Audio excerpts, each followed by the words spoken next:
ఒకసారి ఒక వ్యక్తికి ఎవరో చెప్పారంట, చిటారు కొమ్మనటువంటి పండు చాలా టేస్ట్‌గా ఉంటుంది. ఎందుకంటే అక్కడ సూర్యరశ్మి బాగా పడుతుంది. చాలా బాగుంటుందని చెప్పేస్తే అతను బర్ర బర్ర చెట్టెక్కేసి ఆ పండు కోద్దామని కోసేపటికల్లా ఆ చెట్టు కొమ్మ పెడుసుగా ఉండి ఇరిగిపోతుంది. అప్పుడు అతను జారిపడి లాస్ట్ కొమ్మను ఒకటి పట్టుకొని వేలాడుతూ ఉంటారు. అప్పుడు జనమందరూ కూడి అరే ఇలా దిగురా అలా దిగురా అని చాలామంది సలహాలు ఇస్తూ ఉంటారు. కానీ అటుగా వెళ్తున్నటువంటి ఒక సాధువు ఒక రాయి తీసుకొని గట్టిగా అతనికి విసిరేస్తాడు. అతను అబ్బా నేను ఇలాంటి నిస్సహాయ పరిస్థితులు ఉంటే రాయి పెట్టి కొడతావా, నేను దిగొచ్చానంటే నీ సంగతి తెలుస్తా అంటాడు. మళ్ళీ ఇంకో రాయి తీసుకొని మళ్ళీ కొట్టబోతాడు.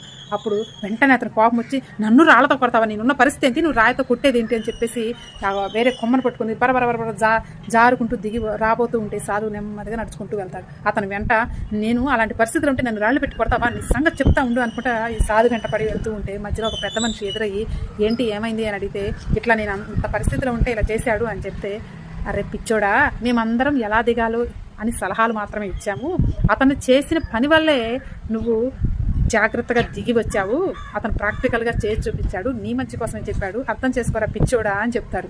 ఇందులో నీతి ఏంటంటే మన పెద్దవాళ్ళు చెప్పినటువంటి మాటలు కూడా రాళ్ల దెబ్బల్లాగా కఠినంగా ఉన్నా మనల్ని పెద్ద అపాయం నుంచి కాపాడటానికి ఆతృతతో అలా చెప్తారు.